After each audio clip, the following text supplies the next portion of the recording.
I'm going to do another quick HSBC Bank update after I checked the comment section of my HSBC Bank video that went viral last week. I was actually shocked to see so many people, now, not all of you, but some of you, and there was a lot of comments about this, that actually trust the accounting, that actually trust the public financial statements of these large banks. Have we not learned anything? Are some people really that gullible? Are they really that naive? HSBC Bank has officially made a statement saying that their exposure to Evergrande is extremely limited, and they're denying that they have a lot of exposure to China's shadow banking system. Meanwhile, Kyle Bass, Emma Mullman, Jim Chanos, a lot of other people have said that they have enormous exposure. HSBC Bank has billions of dollars in loans out to all of the Chinese real estate developers. All of the other large banks in China, the Chinese state-owned enterprise banks, all have large loans out to Evergrande and the other large Chinese real estate developers. So I can guarantee you that HSBC Bank was copying them, because for many, many years, the profits on these real estate loans were very, very easy, because Chinese real estate prices in many major cities just kept going up and up and up. Banks lie all the time. They lie in their accounting.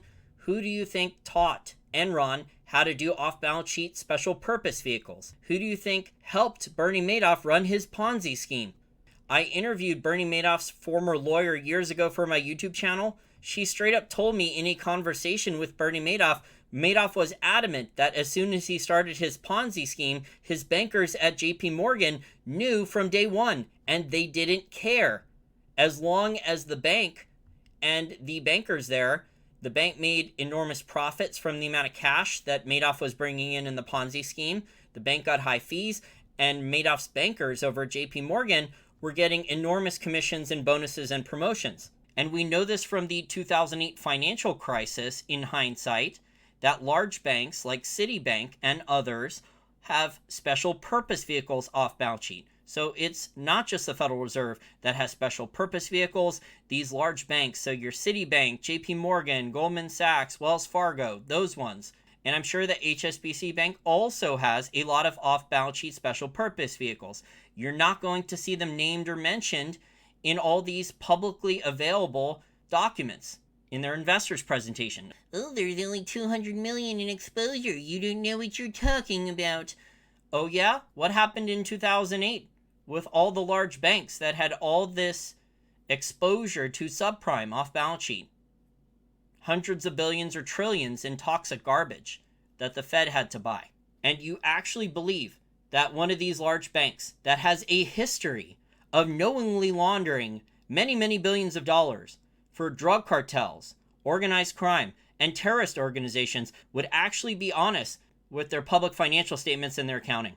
When it's common knowledge in the financial industry, if you're a financial professional for a long period of time, that these large banks have a lot of off-balance sheet special purpose vehicles. That's how the people at Enron learned how to do special purpose vehicles and do accounting fraud. They learned it from their bankers.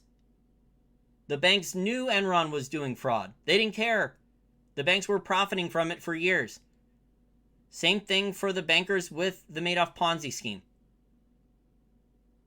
So I'm tired of reading these comments quoting publicly available information or a Seeking Alpha article saying HSBC Bank said this and that, and you're wrong, and you don't know what you're talking about.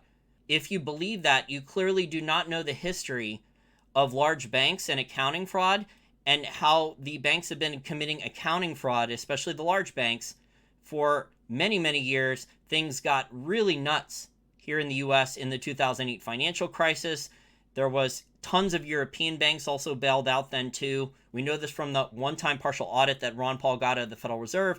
We also know this from the Freedom of Information request in 2011 that Bloomberg News got, and then Levy Institute went through the 30,000 plus data document dump showing that 29 trillion in bailouts were handed out.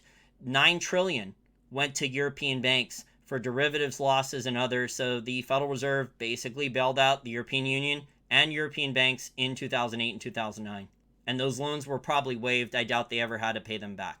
So if you're going to argue with me about HSBC's exposure to Evergrande and HSBC's exposure to China's shadow banking system, and China's shadow banking system is many, many trillions. No one knows the real number. Kyle Bass has said it's 50 trillion. It could be larger than that at this point. It's definitely tens of trillions, because in December of 2020, the South China Morning Post admitted it was at least $12 trillion, almost definitely a couple times larger than that. And all of those bad real estate loans and Ponzi investments that are wealth management products and other shenanigans are tied to real estate. And HSBC and Evergrande were definitely playing there, because the profits for a while in shadow banking, instead of making boring returns, you could take depositor funds and go and gamble them on shadow banking and make enormous returns. And then if there are problems, the People's Bank of China in the past has done bailouts. That's how the banking system in 2019, the People's Bank of China did a lot of bailouts to private sector banks. But HSBC Bank is not favored by the Chinese government. Finally, if you like content like this and want to help keep content like this free so it doesn't all end up behind a paywall, or you want far more in-depth content, research, financial education, and analysis than I provide in these short little free videos, there are now over 180 articles, charts, and audio podcasts behind the paywall, exclusive for patrons, all for the cost of a Starbucks cup of coffee, only $5 a month. I think it is one of the best deals out there. If you don't like it, you can always cancel. And just in the last 15 or so weeks, there are 30 new articles out, including my thoughts on the latest merger between Kirkland Lake Gold and Agnico Eagle. I was pretty shocked about this. I explained in the article why. So if you want to read my thoughts about that, it's only $5 a month. And there are a lot of other interesting articles about global macro companies and sectors behind the paywall for a very reasonable price. I don't think anyone else in my space charges less than me for premium content. So if I could wrap up this short little video very quickly, HSBC Bank is publicly saying that their exposure to Evergrande is very, very limited, that they have little to no exposure whatsoever to China's many trillion-dollar shadow banking system. Let me say on the record, I do not believe anything they're saying. The large banks have a history of accounting fraud, have a history of lying on their accounting, have a history of teaching large corporations and Bernie Madoff, large corporations like Enron, and also Bernie Madoff, either how to do accounting fraud, or they have enabled these fraudsters or large corporations committing accounting fraud or financial engineering how to steal more and cheat. So the large banks are not honest about their public accounting disclosures. This is very similar to large Chinese state-owned enterprises that have Caribbean shell companies where foreign investors have no claim on the assets if a Chinese company with an ADR in the Caribbean goes bankrupt. You've heard Jim Chanos, you've heard Kyle Bass, you've heard many other people warn about this. Also, the type of public accounting nowadays for a lot of large publicly traded companies is getting ridiculous. It is not technically illegal, but you have large companies like IBM, and they're talking about adjustments 100 times or more each single quarterly earnings call.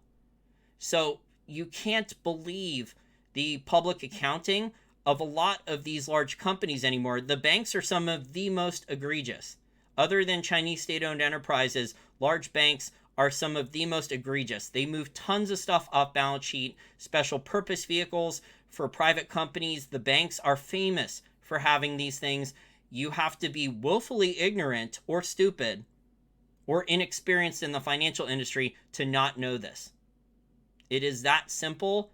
The large banks were exposed. Citibank and others were exposed in the 2008 financial crisis for keeping hundreds of billions or trillions in bad loans, subprime, toxic mortgage-backed securities, off balance sheet in special purpose vehicles. They hid this garbage, this toxic sausage, off balance sheet. And then they still needed bailouts. For HSBC Bank to say that they have limited exposure, I think that this is very similar to Lehman Brothers or Bear Stearns, a confirmation denial.